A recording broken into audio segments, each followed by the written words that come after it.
That's us. We're live. Hello, Mark.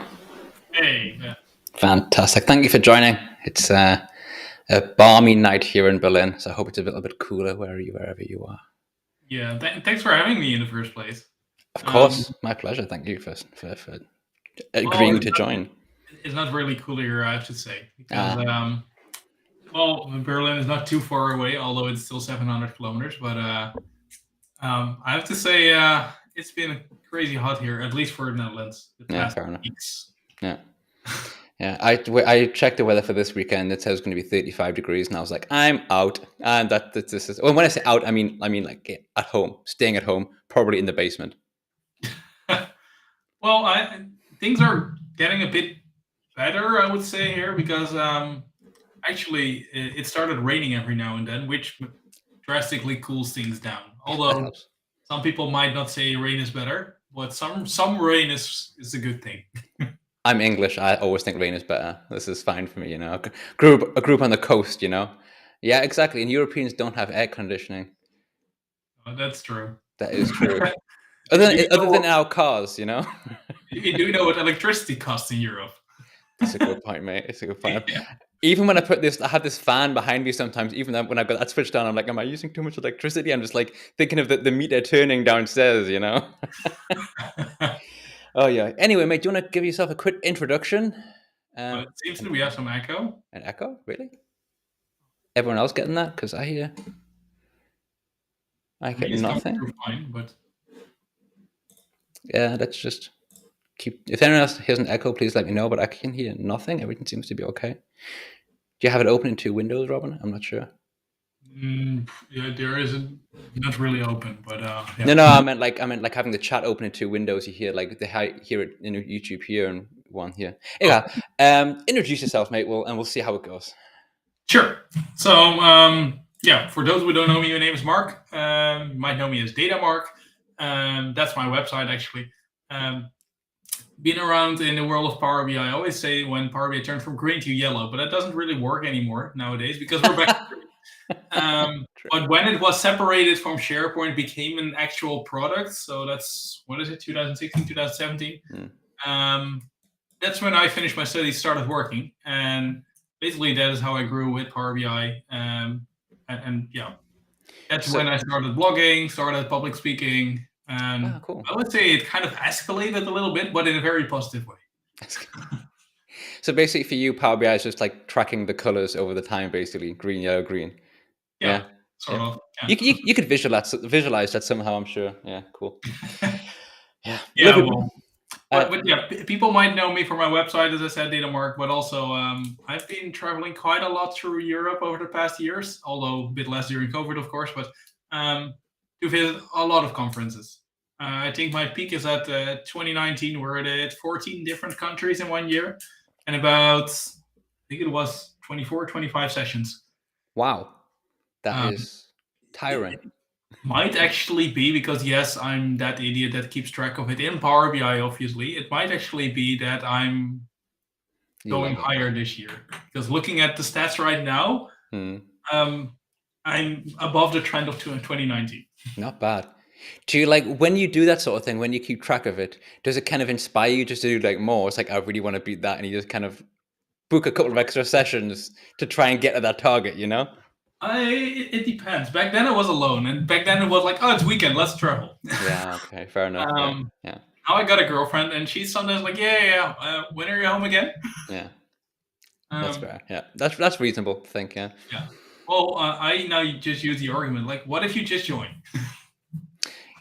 You could book it in some nice cities. You could basically make it. It's like a data tour of Europe. You know, so you have one day of conference, one day of doing Oh, beautiful things in the city. exactly. So if it's a data Saturday or something, you just have some sightseeing on Sunday, and or either Sunday late afternoon or Monday morning you fly back. You got it all worked out, mate. I like it. Yep. See, my experience is extraordinarily different because in my life I've only ever been to one conference. You were there, of course, but you're at all of them. And it was at Legoland, obviously. And Ah, I went there and I felt really bad for like not taking my family because obviously the kids would knew I was going to Legoland and they weren't with me. That was a hard sell. So I had to spend quite a lot of money on Lego to bring back to them to apologize for the terrible thing that I did to them. Yeah, well, although even if you don't have kids, you will spend a lot of money on Lego there. That's true, actually. That's true. I was when I bought it, I was like trying to do the conversion like in my head, and I definitely made a mistake because I spent much more than I actually planned on spending. I was like, Yeah. I'll spend like I don't know, like 100, maybe let's like $100 just to like really go out, and it was more than that. Put it that way. Yeah. My So, calculation was basically divide by 10 roughly. yeah. So basically, what I'm trying to say is I'm not very good at dividing by 10. I'm such a good data analyst. Oh man, very cool. But yes, your blog's awesome, and I think you're probably also quite known for your stickers. I mean, your stickers are quite spread throughout the Power BI community. I think, right? The thing is, I kind of run out of stickers right now, so I have to order new Okay. ones. I still remember the day when I first ordered them. I was like, yeah, let's see who's gonna like this. Hmm. Then within 3 months, I'm like, okay, I'm out of stickers. I need to order new ones. Then I ordered such a shit ton of stickers Yeah. that I still had them till now, and I think now I have maybe 100, 150 left. Then it's done. Oh man, I love it. Well, you just had. I haven't. I think I haven't ever printed any stickers for like Power BI stuff. I remember I used to have a hobby like of taking photographs of amateur football in Berlin. It was like probably I found an even more nerdy hobby than data. And I was like, oh, cool. So I had a website and I had like an e-magazine. It was okay. And I thought I'd make some stickers for it. And I didn't have anyone check them or anything, so I put the logo on there. And I realized I printed the stickers, probably like 1,000 of them, some stupid number like that. And I Mhm. realized I hadn't put like any like information about like what it actually was. I just had like the logo, no website or anything. So I put like the sticker there. People were like, okay, cool. What is that? What does it mean? So I was sitting there with like 1,000 of the most useless stickers I've ever seen in my entire life. I was like, I think I still have them somewhere, probably.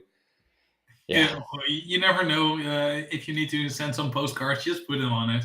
It's very random.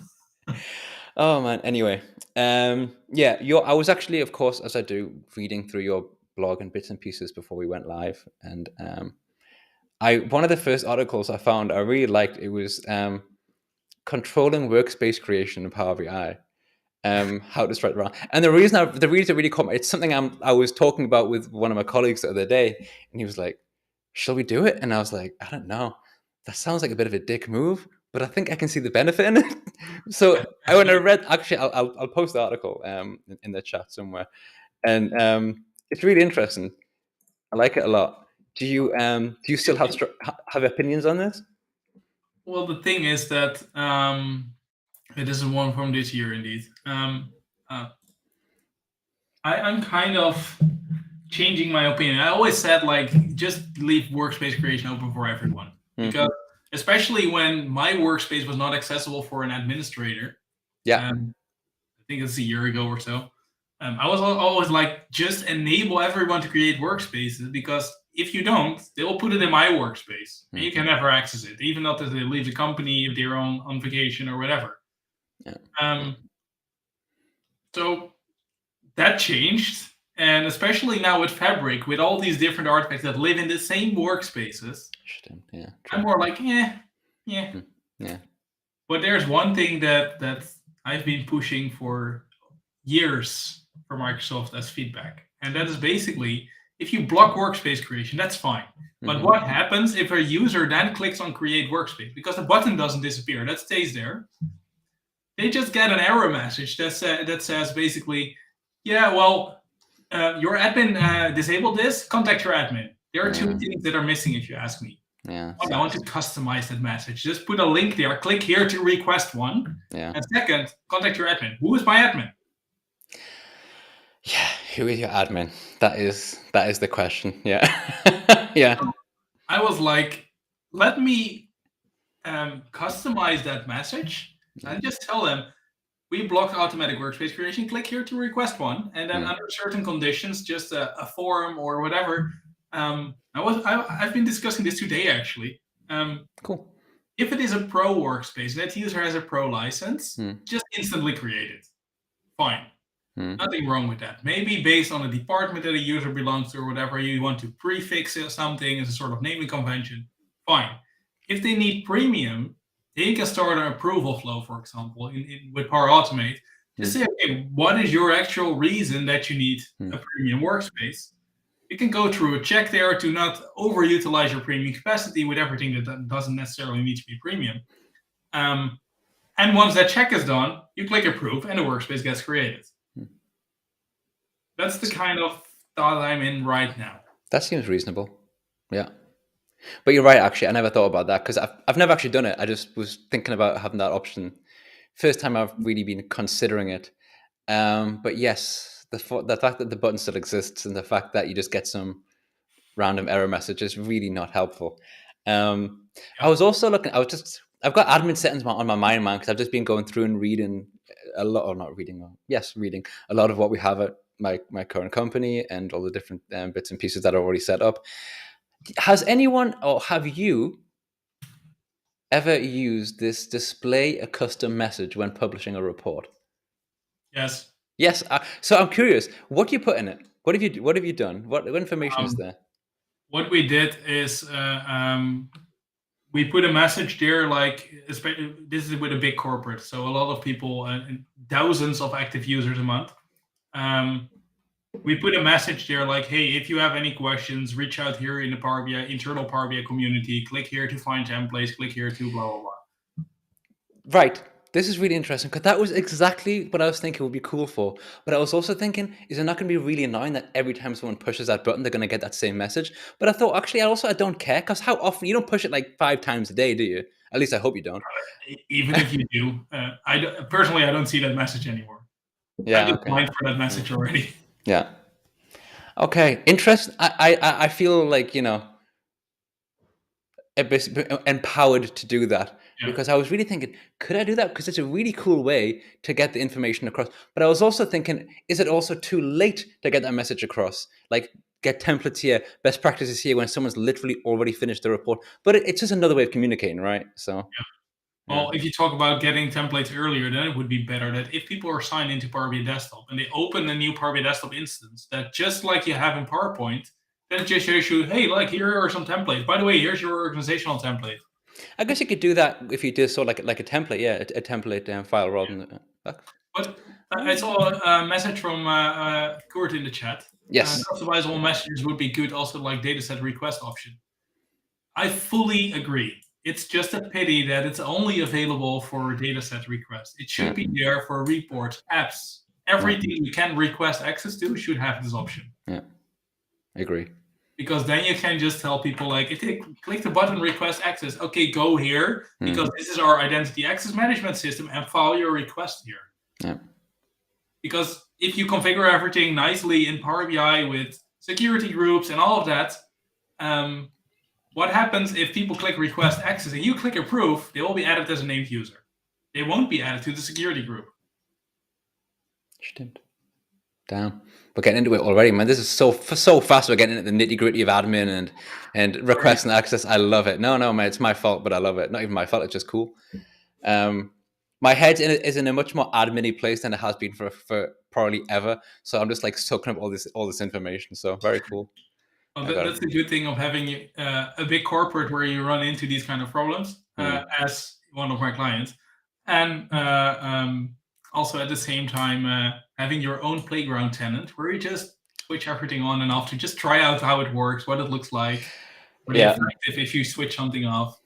I've been doing that. Like, so when I work, I've got 3 screens, but I have one screen is always just my personal desktop, and I have 2 screens for work. And so often I spring between because I'm checking this, and I go to my own tenant. I'm like, okay, let's just check to see if I do here. See, I'm trying to like basically just test on across the 2 computers. Yeah, it's really helpful. Yep, same. I just have one way too big screen, but that works as well, I suppose. Yeah. With fancy zones, just make 3 zones, and indeed, like, just always have one of those zones with. Oh, let me just check how that worked again. I just don't remember. Let me check. Yeah, that's quite cool. Yeah. I like it. I had a question. I forgot what it was. Egal, and probably wasn't that interesting anyway. So admin stuff. Oh man, it was a really. No, I wanted to know the answer, but I forgot what it was. Egal, doesn't matter. I'm sure we'll loop back to it at some point. I got something more to share. What I'm very excited about if you talk about admin stuff. You share whatever you want, man. Have you seen the new API that was launched together with Fabric? an API that allows you to read tenant settings. That's cool. Finally. That's really cool. Because very often people ping me an email like, hey, can you switch on this setting for me? Like, first, why should I? But second, why do you need this? Third, it is already enabled. So people do something wrong, whatever.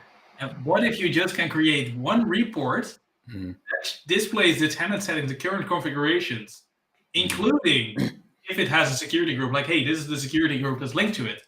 Put it in a report, publish it to the entire organization. So basically, like letting the entire organization see what the settings are. Yes. They can't change them, of course, but they can see everything, the entire setup. That's Just nice. be transparent.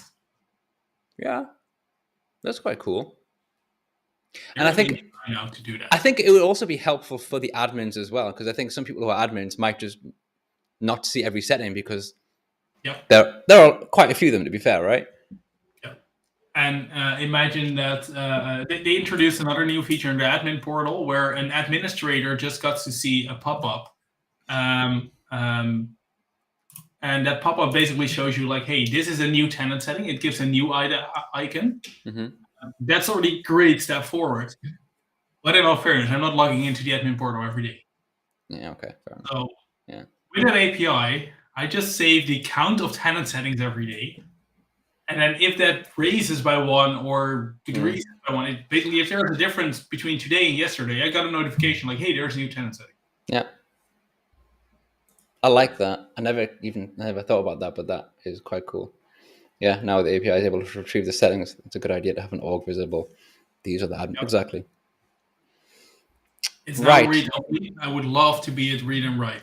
So if you're in consulting and you have a new client, you go through some workshops and you say, okay, this should be your tenant configuration. Just hit push and it's read write, everything configured. Yeah, okay, like that. Wow, you're like, this is extreme adminning. Which is, but that's just dreaming for now. Maybe one day, who knows? But no, it's maybe one day. But it's nice to have that vision to work towards, basically, right? Yeah.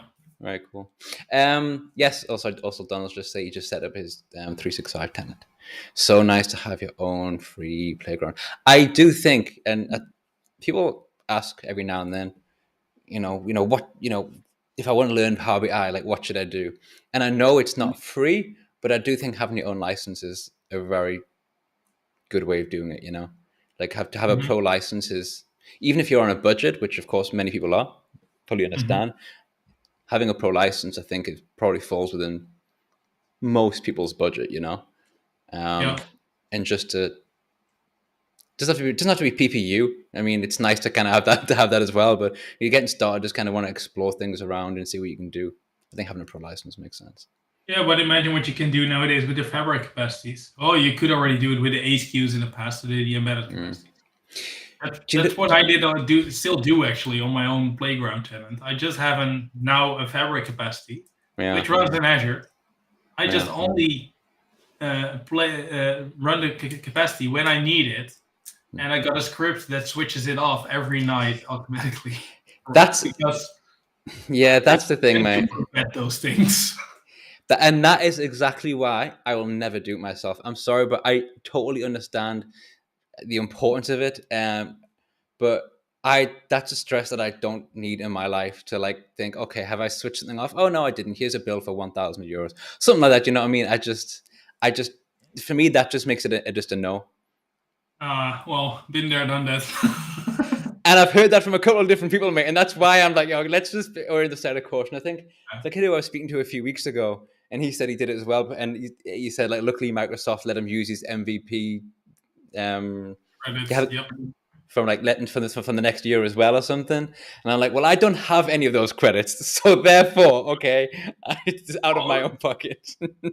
That's one thing, but luckily nowadays, especially if you run it in Azure, there are a few things you can do with Azure budgets and cost management in Azure already to at least get a notification if it crosses a certain threshold. Yeah. But other than that, I just went for it and set up a script that automatically pauses the capacity every night at midnight. Yeah, that makes sense. The worst thing that could happen is that it just runs for 24 hours. Yeah, which I suppose is, I mean, Yeah. we've all seen the prices, so it's not that wallet busting, I suppose. But I'm just, I just feel I'm just going to sit there with my old school PPU license and see how it goes. See how it goes, you know. Works. But Yep. also, I mean, I wanted to. I mean, I couldn't even use the Fabric trial because it didn't exist on my tenant Hmm. because I couldn't work out why. It took me ages, and it was Shannon Lindsay, yes, Hmm. who informed me as to why. She was like, "Have you checked? Is it where you what's the location of your whatever it's called?" Your tenant. Thank you. Yeah. And when I was on Pro, my tenant was on Northern Europe. Great. I switched to PPU. It was like it just changed to like Frankfurt, which I didn't even know existed. I mean, and the city, of course, I knew existed. I'm not like Yeah, but it's kind of weird that your tenant changes if you start using PPU. it. That's all I can think of because it definitely used to be North. I know for a fact it used to be Northern Europe, and I checked it, and I was like, "Why is it not working?" I looked at it, and it was Frankfurt, and I was like, "Well, I didn't change it because I would have no reason to," and I can only assume maybe I'm making that up. That's not the reason, but at some point it did, and I was like, Right. "Okay, so then no premium for me Then for you're in no." one of those local data centers that Microsoft once set up, which are patched later, or Yeah, something like that. I don't know. yeah. Maybe they're like, this dude doesn't need Northern Europe. Let's just stick him on some random Frankfurt one. He can survive with that. But yeah, Well, so I was one of those things. I was all the documentation. I was clicking here, and I had the little everything had changed, but like I just didn't get those extra, the Fabric yeah. capabilities. Still said Fabric here, and I was like, what am I doing wrong? Going through all the videos from Guy in the Cube, and then that's what it was. I didn't check the documentation because let's be honest, what are you going to do? You're going to watch a Guy in the Cube video. You're going to read the documentation. You're going to watch a Guy in the Cube video. But it's the same if you buy something in a store. What are you going to do? Read the manual, just try it out, see how far you will get. And if Yeah. you fail, then you will probably first look at YouTube, and then you will finally read the documentation. Yeah. And so many companies know that now. So when the documentation is totally garbage, the instructions are so garbage, and you actually need YouTube to understand them anyway. Yeah. The point that I look instructions at pretty much anything is when I'm basically 1 second away from breaking it. I'm like, if I like twist this one more time, it's gonna crack, something like that, you know. So I'm like, Yeah. let's just back up a second, and yeah, Yeah. that's just me. Oh, well. Indeed. Oh well. Anyway, what's your what's your day like with working with Power BI, all that kind of stuff? What do you find yourself doing and all that kind of stuff? Well, I can actually say that my job kind of changed in the past month and a half, since Okay. Fabric's there, especially. Because I'm sort of doing a roadshow tour to all our customers to tell them all about Fabric. Ah, okay, cool. So I've been on the road quite a lot, just doing inspirational sessions for them, tell them all about Fabric, and starting Cool. up the first proof of concepts with Fabric with clients even. Very nice. So that's very nice to do. Yeah, it sounds like it'd be really good fun, man. Yeah, well, also some stress every now and then. Like, yeah, this should work. Click the button. Oh, it doesn't. Yeah. It's gonna happen, right? It's part of a preview. Yeah, for Yeah. sure. Oh, that sounds fun. But So, that's what I do a lot. Next to that, I have some regular work that I still do for clients, which Mm. is for one of my clients. I'm one of the global administrators on Power BI. So I have to interact with people from all over the world if they're getting stuck with Power BI, if they need a review of their architectural design, those kind of things. I have to say, actually, building reports is getting less and less. There are days that I don't even open Power BI desktop. yeah. And I can say that that's the majority of days. Yeah. It's a strange transition. I mean, I still open it every day, but I do it certainly a lot less. But you're very customer facing, then. So you're very hands on with the clients and advising and showing, and that's quite good. Do you like that? Is that your? I mean, obviously you do because you like it's your job. So Yeah, well, there's also a challenging part to it because now recently I started with a new client and they said like, yeah, can we just ping you every now and then when we get stuck in a report development? Yeah, sure. Okay. Then they ping me, so I'm like, yeah, we tried to do this, that. How do we do that? Like, yeah, well, can we just share the file with me? I'll try it. I'll just send it back when I fixed it. thank you. Yes, I feel sometimes so bad about doing that. You'll do like a screen share, and then you'll say, "Okay, can I just sorry, I can't speak today. Take control myself and click on some things, and then You're like, okay, and then like, exactly. Today I did it. I was like, just send me the file, and then I'll do it, and then explain to you what it was, because it's Yeah. just. That's one of the things I wish I was better at, to be honest. If there was one thing about my performance that I would improve, was the ability to problem solve without just someone sending me the file, doing it myself and showing, like, just to look at it and then just somehow work it out. But I think that's quite a big ask, because there's going to be so many things sometimes, But it also really depends on what they're asking for. Because I see, for example, Donald is saying in chat, like, a day without DAX is sad. Well, if they ask me a DAX question, I will definitely say, just ping me the file. That's reasonable, yeah.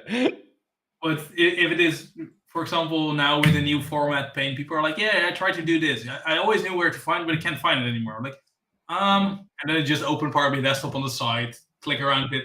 Let's just click there, there, and there, and then you'll find it. Yeah. Is it what you mean, like, with on object formatting and stuff? Yeah. It's just, if someone asked me about that, I'd be like, well, the first thing you need to do is you need to go to your settings and switch it off. Okay, don't use it. That's how you want it. If you want to find stuff, that's what you do. I still try to not do that and not advise it, because at some point I they know. will probably say this is the new default. So look, I'm on my second time of switching it off. I think a couple of weeks ago, I have a brief conversation on Twitter or something. So what happened? It first got released. I was like, cool, this is going to be really. I'll switch it on. Took a couple of days, and I was like, you know what, I just can't. So I switched it off for like probably a month more, and then I did the same thing as you. I was like, you know what, Ben, switch it on. It's gonna be the way at some point, so just get used to it. But honestly, just the sheer excuse me, the sheer number of clicks, I was like, no, I can't be doing it. I don't care.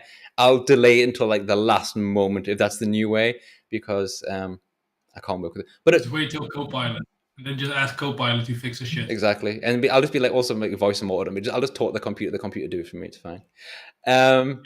But it's getting a big update soon, I believe. Apparently, is it already happened, or in a couple of days, there's going to be a big update on object formatting. It's going to be much easier to use, so that's something to look out for.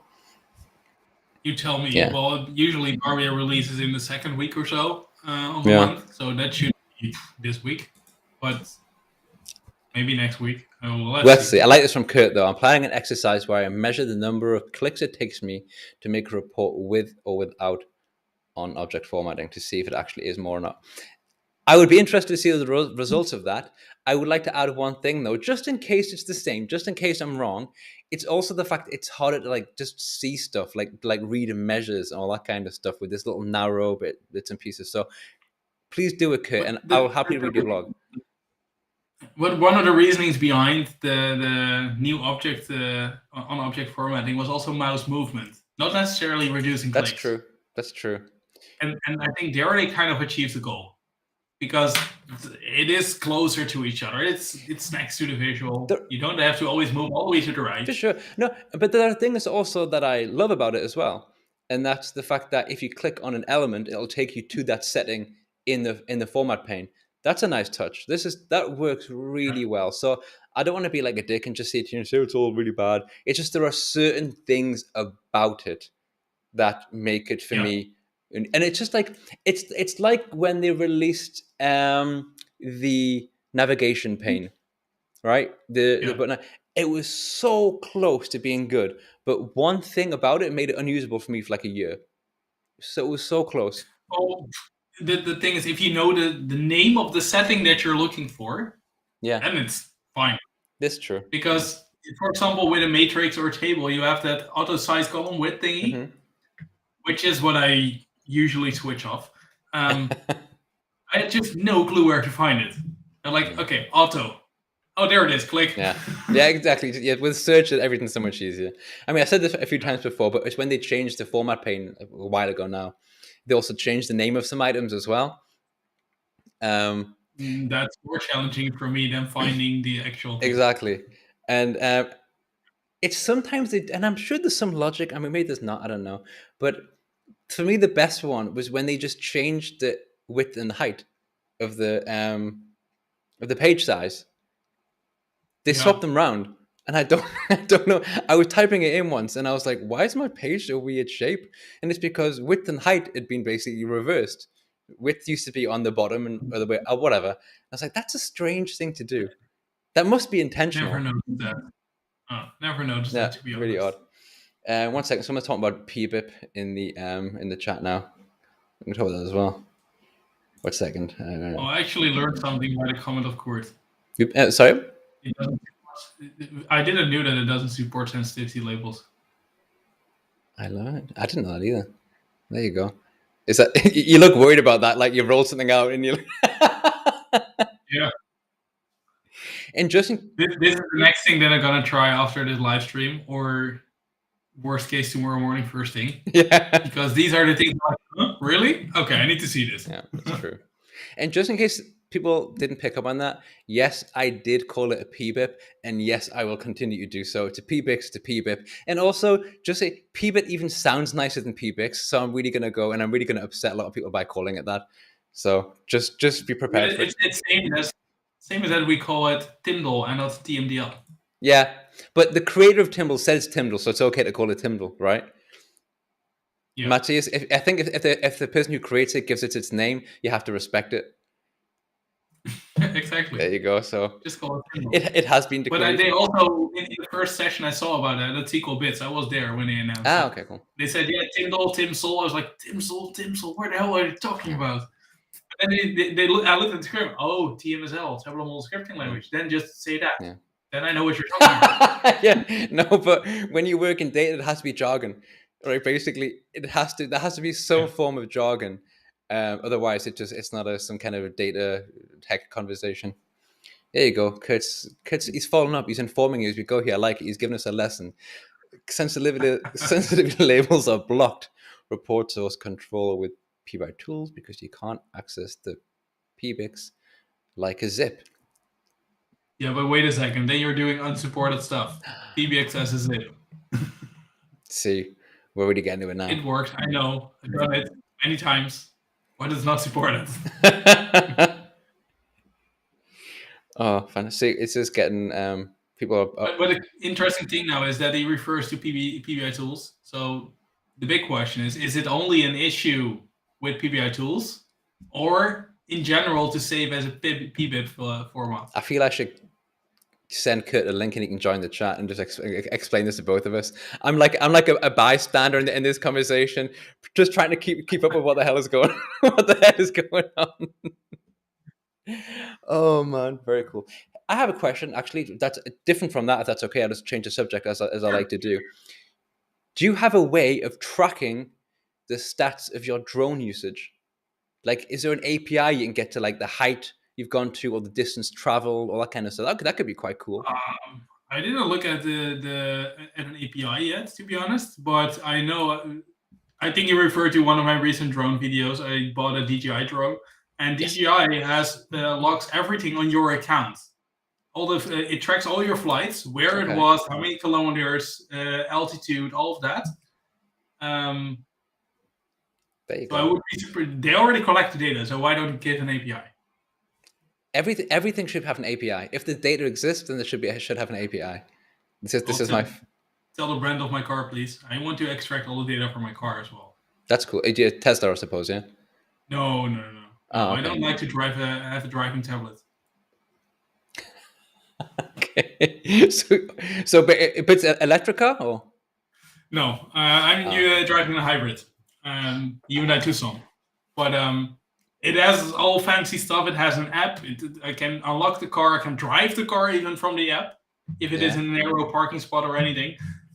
Just give me an API. Yeah, you have to have an API. I love APIs.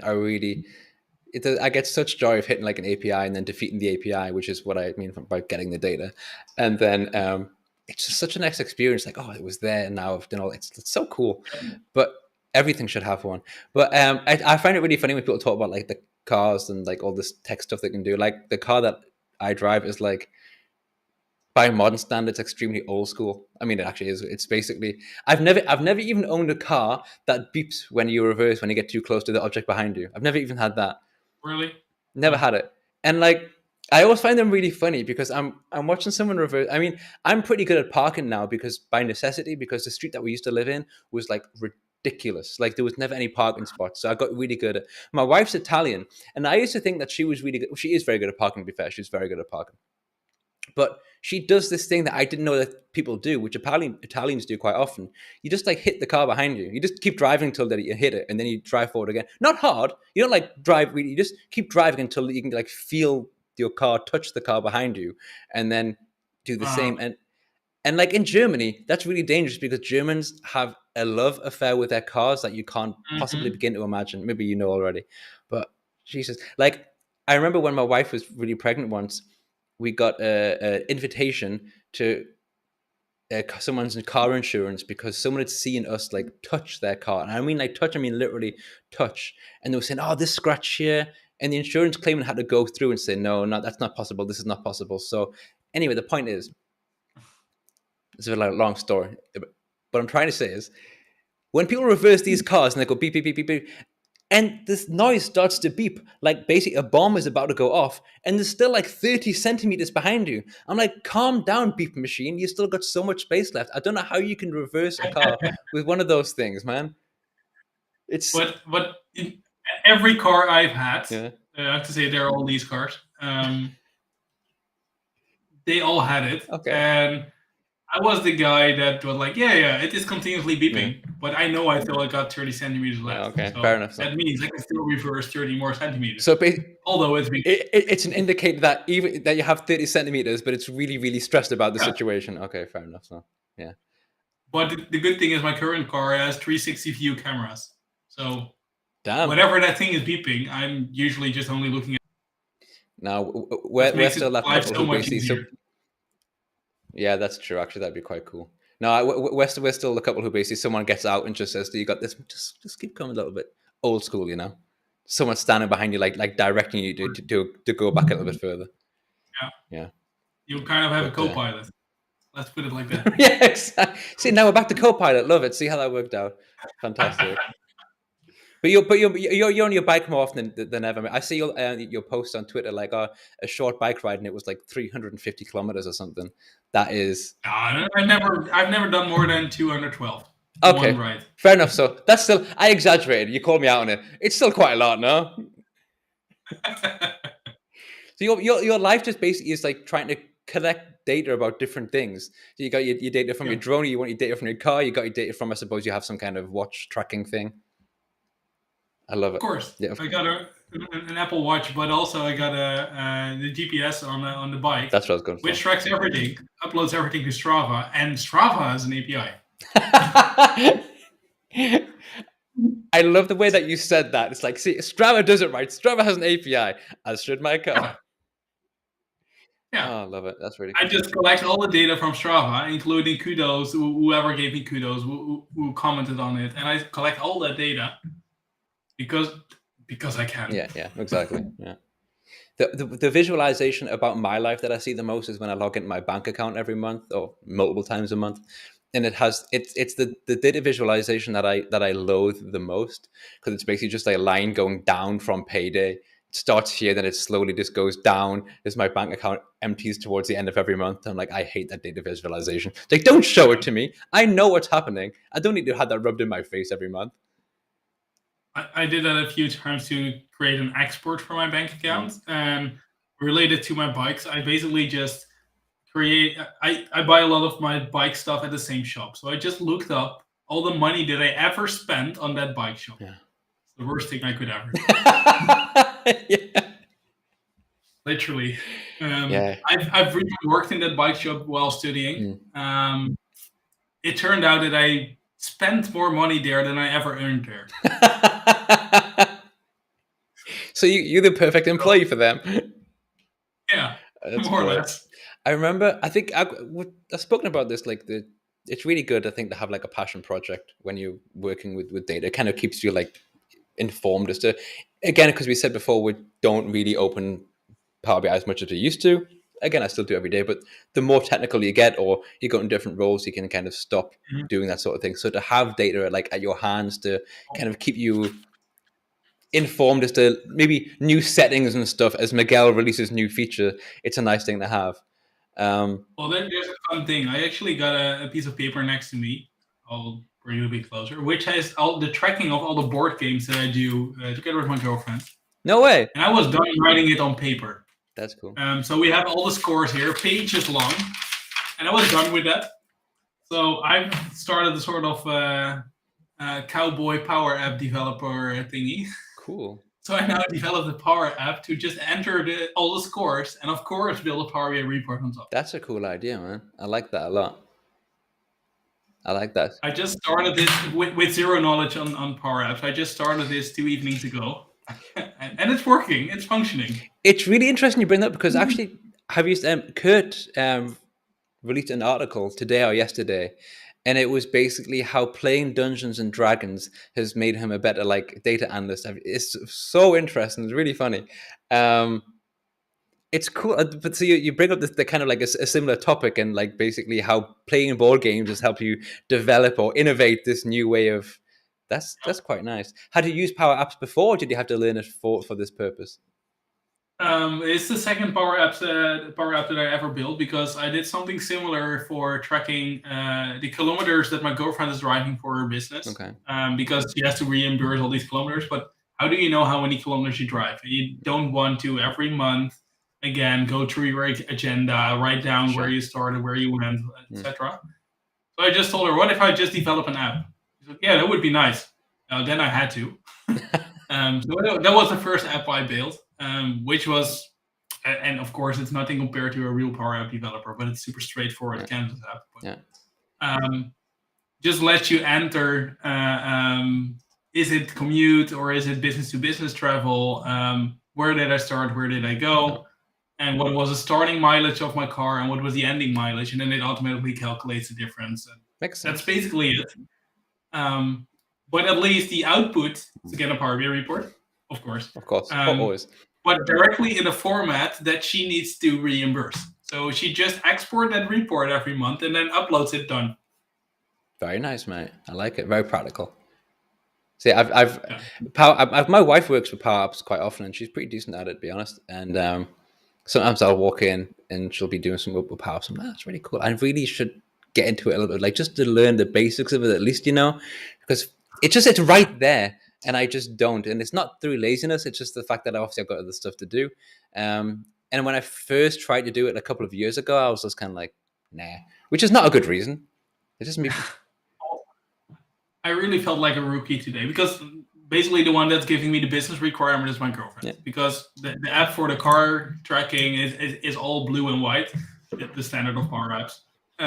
Then this app was again blue and white. She's like, no, but now it's hard to see the difference. I want it to be a different color. Yeah. Hey, whatever you want. Sure, let's change color.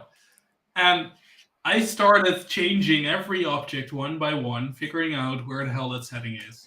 And then I thought, like, there must be a way to do this differently. There must be a way. Just like in the old days with Power BI, if you change all your visuals manually and you change the theme, then it doesn't change the visuals that you change manually. Okay. Like, crap, there must be a way to do this differently. Then I found the theme button. Like, oh, really? There's just a theme button? How did I overlook this all the time? Change theme. Of course, everything changed except a few objects that are already changed manually. Like, it's just like Power BI. Yeah, I hate that. Shit. Yeah, that's very annoying. With manually changing colors and that is frustrating. And this actually, what I think about before with the templates as well. If you have a template that you load, it can also completely destroy the look of a report if you've basically half completed or like it's finished. You load the template and you're like, oh damn, this is bad because it's just it's not. And then try to go back. Yeah, no, it's horrible. I always do is save as first and then change the.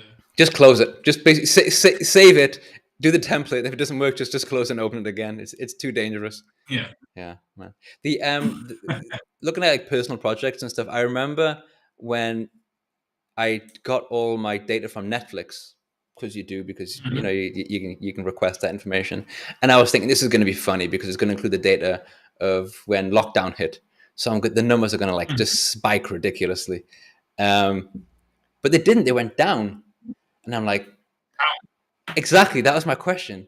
And I was like, this got to be something wrong. And I was looking for ages. And it really took me like, no, I mean, not long, but it was probably like a good 15, 20 minutes of digging at the data, and that's just what it was. They were numbers. And I realized it's not that Netflix did go down. It's that we also subscribed to like 5 other streaming services at that time. And it was like, oh, I Yeah. was watching that Netflix because then we had Disney, and then I got Hulu, and then I got HBO and all this stuff, you know? Yeah. Yeah. So The sometimes fun thing is, please. one of the fun things is everyone is, especially during COVID, everyone was watching Netflix and all these other streaming services. That's the moment that I subscribed to my first ever streaming service. Really? And I just barely look or watch TV. It's just not at all. Yeah. The only thing I do is watch the news in the morning. That's it. And nowadays, watching Tour de France, of course. Of course. But that's during work hours. So that's the cool thing of having a big screen. You just put it on the side next to your work. Yeah, I think what I used to do was basically, like during lockdown, was to have something on one of my screens just playing in the background, just to kind of keep me sane, you know, because it was like people who like weren't my family. And of course, I mean that with no disrespect to my family, they're wonderful, but it was just that's all the humans you were seeing in your life all the time. I was like, I want like some different sort of voices and different sort of movement, you know. And it was like something always just like running. I wasn't watching it, it was just kind of like just white noise of like TV show, you know. Yeah. And I suppose a bit of the Tiger King because it was lockdown and everyone watched the Tiger King, right? So I don't know, but yeah, it was a strange. And that's the thing. Sometimes you're looking for the data, and it's the absence of data which is the important part.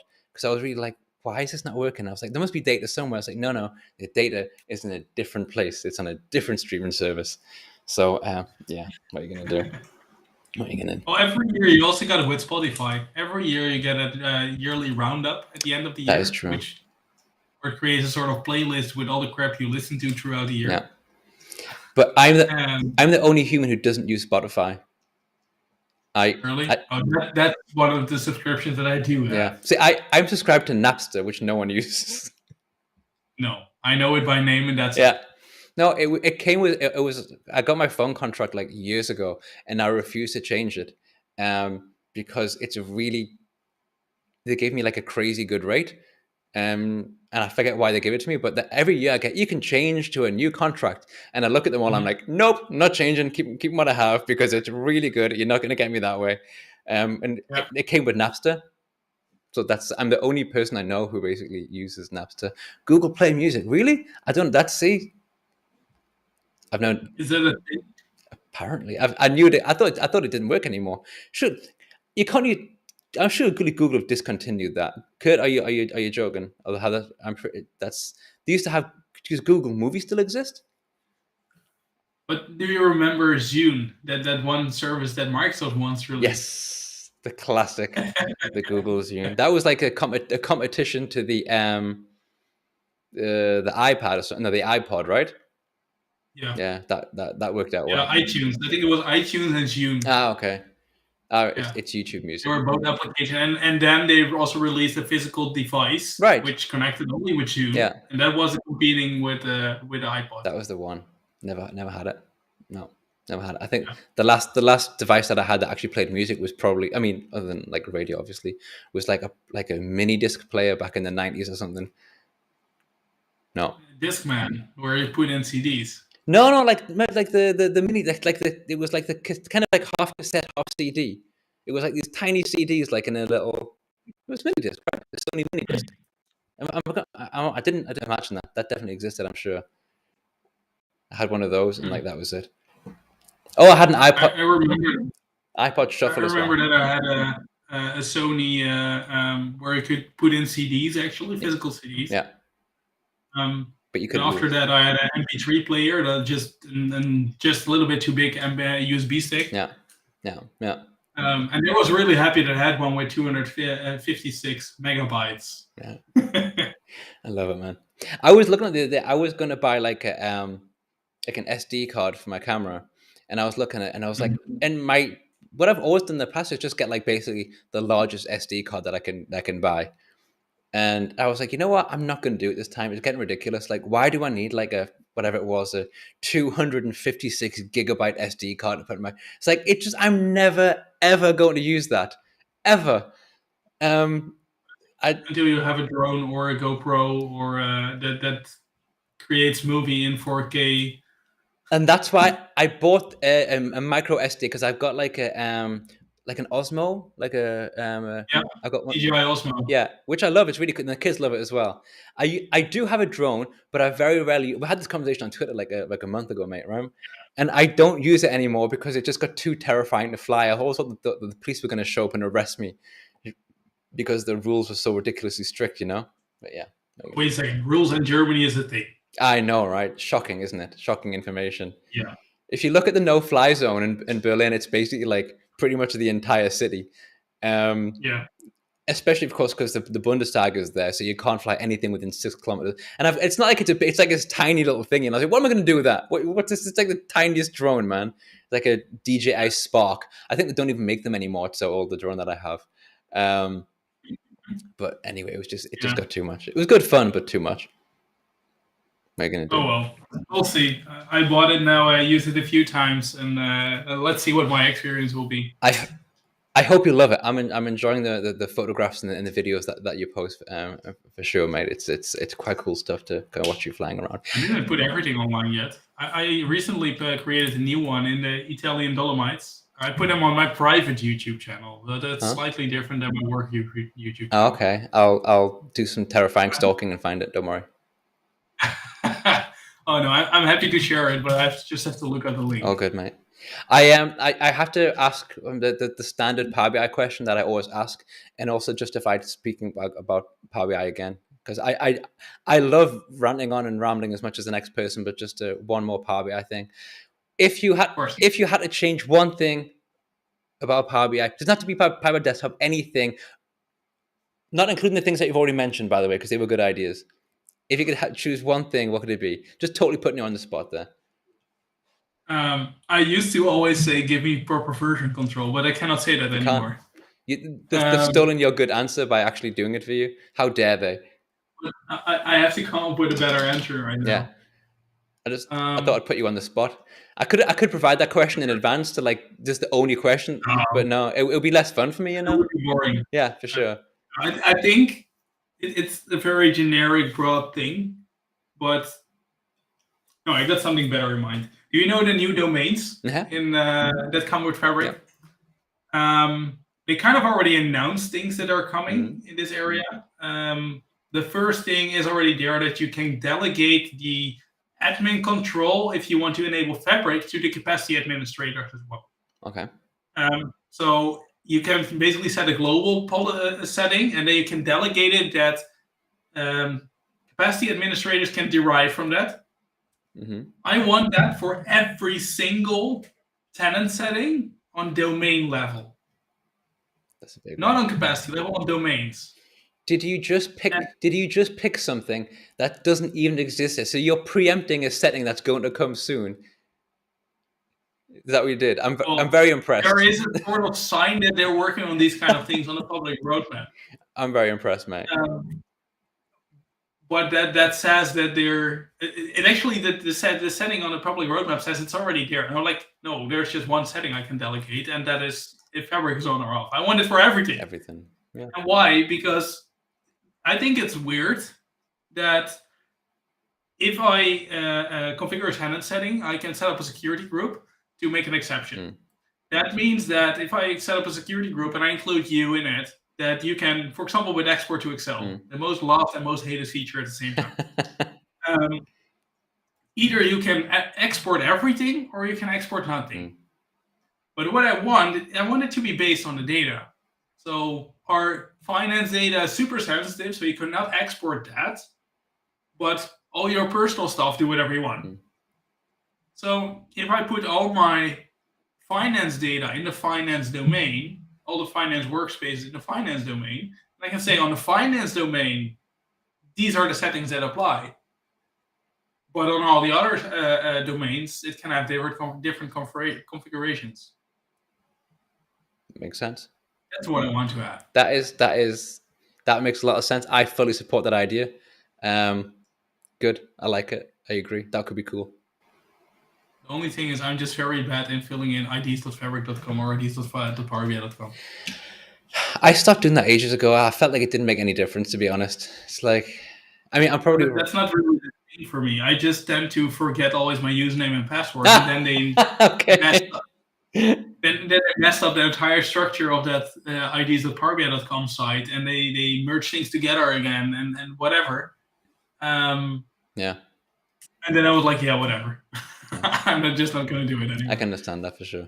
Look, Kurt's saying, isn't that the purpose of the IP and DLP with labels, though? Yeah, DLP, data loss prevention policies. Yes, it partly is. But that doesn't control all your tenant settings. Because yes, you can do that, for example, for exporting data and all of that. That works perfectly fine with DLP policies and Microsoft information protection. But I recently had a case where I went through our own internal tenant settings of our company. And what I basically did is switched off, for example, the usage of custom visuals. And in specifically the use of HTML visuals. You switch it off? Yeah. Very sad. No, it's very good. You've broken my heart. The only reason why is to kind of practice what you preach. So we tell our customers and we advise our customers to do certain things. Why won't we do it ourselves? So what I wanted to do is, okay, you know what? Custom visuals are disabled unless we kind of do our internal check and then we upload it to the organizational library, and then you can use that visual. Which is fine. But then a colleague reached out, yeah, I wanted to use the HTML visual. Like, okay, sure. What did you build in the HTML visual? Yeah, I just did an external connection to this and that. And like, that's exactly why I switched it off. I don't want you to create external connections from visuals. And those are the kind of settings. So exporting all of that is what you can prevent with DLP policies. But other tenant settings are not always related to the policies that are in information protection. Like usage of custom visuals, like probably a few other things. You can use Azure Maps, Bing Maps, whatever. I'm sure you could present all the sound intelligent reasoning, but a company with no DNAP just makes me sad, mate. It just I couldn't take it. Sorry. No, it's okay. No, I'm that guy that some people might love it, some people might hate it. I'm that guy just doesn't ask for permission. I just do it and then ask for forgiveness later. Yeah. So I do have admin controls, and I'm like, yeah, okay, you know what? If I ask somebody where we should disable this, probably they come up with tons of arguments why we shouldn't. What if I just do it, see what happens? I like the thought that on some day you just wake up in a bad mood and you're like, no, you can't have this. I'm taking it away. No, usually I just check with a counterpart to just not really randomly switch things on and off. But there has been a case in the past where I did this at a client. In collaboration with a client, we just sat, we agreed all together with the head of data together, like, let's just switch off export to Excel for one day and see what happens. It just, And I came up with the idea and they agreed with it. So. And you did it? Yeah, we did it. Well, hell broke loose. Yeah, I can imagine, man. I think I've never had so many emails in one day, but okay. I love the way basically the chat kind of preempted you there. Robin here talking about using export to Excel, and yeah, basically also Kurt, everyone's dream just to remove the ability to export to Excel. You know what? That I kind of came to terms with that feature, to be honest, because at least it was clean. You know, like basically going to Excel, connecting to a Power BI data set, and I was like, you know what, I can live with that, because I also don't know about it. No one's contacted me and saying, oh, can I please have this in Excel, which obviously breaks my heart. They just do it. Well, it's not that I'm against Excel, but I come back to an earlier point. I want to be able to customize every single error message that people can get, which is related to tenant settings. That is, I click export to Excel, that I just can tell them, like, I see you want to export to Excel. I rather advise you to start using Analyze in Excel. So if you just click there and there, you can use Analyze in Excel. Yeah. No, it's Because that keeps the connection to the data. It doesn't yeah. create a physical export. Yeah. No, it's true. And it encourages, let's just say it encourages a best practice. If you say something encourages best practice, it's already justified. You can say, see, I've done it for a good reason. It's a best practice now. And if you call it the best I practice, think it's the way. Kurt is saying the same thing. Live connect to Excel tables and analyze in Excel should be the preference now. And I Yeah. fully agree. Yeah. No, I agree with that for sure. Yeah. And if you now just block exports, then people get mad. Well, if you get the ability to then just say, hey, you just clicked here, we don't allow you to, but this is your alternative. Yeah. This is, think much. but sorry, I brought this comment up before, but I didn't read it fully. I apologize, Robin. When people do that and they do an Excel, they say I can't do that in Power BI, so then I'll do it in Excel anyway by exporting it, and then they go with slightly different numbers. This is because you get an Excel and then you do a little bit of Excel with it and you whatever. That's always an issue, to be honest. But this keeps what are you being an gonna do? issue, and that's why organizations should set up endorsement to say, okay, this is certified. This is the only version of the truth, and everything that is derived from this is not. Yeah, yeah, for sure. Or basically, just don't trust anyone who rocks up to a meeting with Excel and saying, "I got this, and this is my figures." Basically, like no. If you go to a meeting to have one person who has the figures somewhere, like on a computer or on a beamer or whatever, and say, "This is what we're talking about," not yours on that computer. These ones right there. It's too much. Yeah. But I think So, endorsement is a great tool, but it comes with a lot of enablement and adoption. You need to teach people what that label means. You need to make them understand that certified has a meaning, promoted has a meaning, no label also has a meaning. But that's such a classic thing, though. Like having something that has meaning, but like basically educating people of what that is. I mean, part of actually like transferring that information. Oh yeah, we'll put it in documentation. Oh, I'll put this message here, or you can have it in some kind of information somewhere inside reports, even. But still, to transfer that information to the majority of people is tough. Yeah, and this comes down to, if I may conclude this, like think about your tenant settings, think about how you're going to enable and support your users, and how you're going to basically let them grow in the world of Power BI. Because I've seen so many organizations that were like, oh, we have Power BI, let's just switch it on. Everyone has Power BI now. And then becomes one big mess. Nobody knows what they're looking at. Nobody knows what numbers to trust.